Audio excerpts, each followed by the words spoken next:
What's up everyone, welcome to my 24th JavaScript tutorial, and this tutorial is on something called event handlers. See, I got something in my YouTube inbox from some person named AltQ2001, and it says, dude, you need to do one on buttons and interactive effects. So alright, AltQ2001, here is your tutorial, or at least one of the many I'm going to be making on interactive effects and buttons. Like I said, if you guys want to see a tutorial, just let me know and I'll make it for you.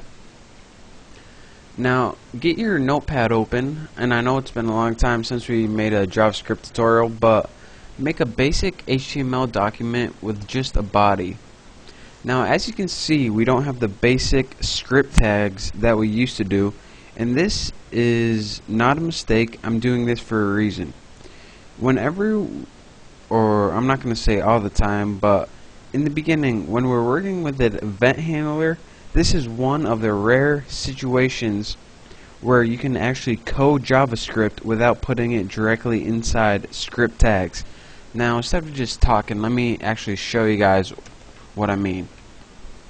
Go ahead and inside your body, and make sure it's inside your body and not your head, go ahead and make a simple form. Now, you can make event handlers and rollovers and a lot of different things, but for this use we're just going to be putting it in a basic form.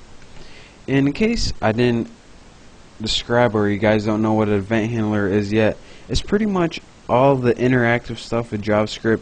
Say once you click a box or a link or something, then a message pops up, or if you want to scroll over something, it changes to a different picture. That's what we're going to be making today. So anyways, back to this. Go ahead and create your basic form, make your opening tag and your closing tag, and inside your form you're going to want to put a basic input. And to do that, just type input, and if you don't know what any of this is, make sure you watch my HTML tutorials and I'll explain it right in there. Now, there's many different things you can put inside a form. Oops, oh, that's right, actually. And there's many different things, as I was saying, you can put inside a form. Right now, I'm going to be putting a basic input button. So to do that, type, then type button. And this will give you a basic button on your form.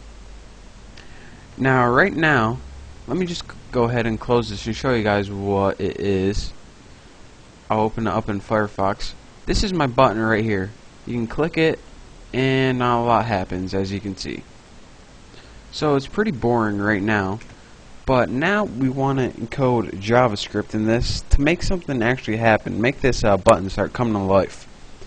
So to do this, we need to embed some JavaScript code, and to do that you add another attribute to your input box, and this is the onClick attribute. Now, this isn't a variable or anything else. This is actually built-in JavaScript code that we're using. What this says is onClick, whenever you click this item, which is in this case the button, we want you to do something. Now the computer is saying, alright, what do you want me to do?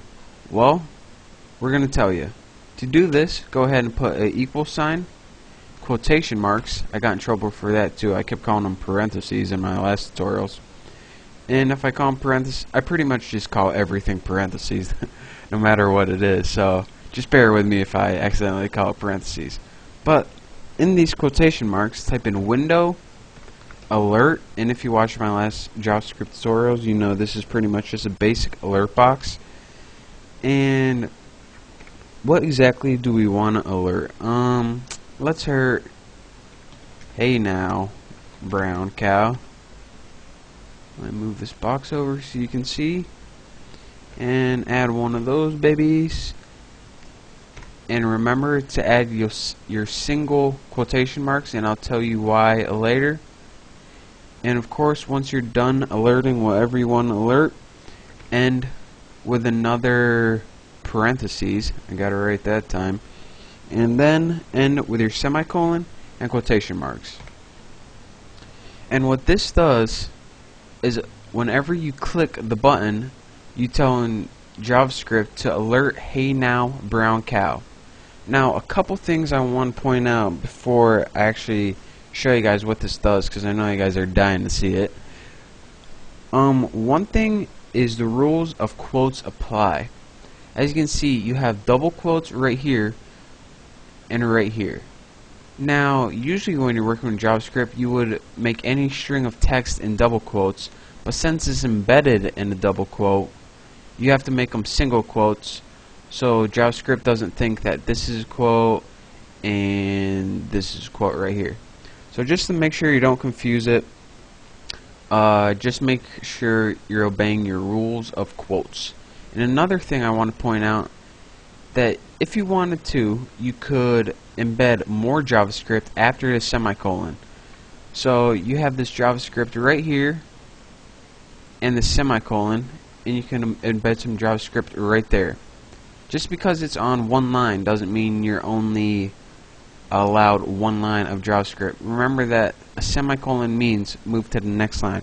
So actually, if you wanted to put a whole nother statement right here, put hey now brown cow and hey take it easy or something else, you can do it right there. So now you guys have made your first interactive button. Now let's see if this works like I'm hoping it does. Go ahead and save it, and actually since it's already open, just go ahead and refresh it. Now when we click the button we get this beautiful little pop-up that says hey now brown cow. Just click OK and your form will continue running to the rest of it. So that's your first tutorial in event handlers, and as you can see we are now finally using JavaScript to begin interacting with the computer instead of just having it tell us what to do or we tell it what to do. And this is going to be the first of many interactive tutorials, and right now we get to see the true power of JavaScript.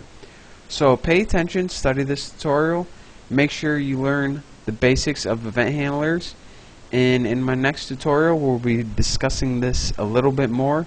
So I hope you enjoyed, I hope you learned something, and remember to subscribe to my channel. Thanks for watching.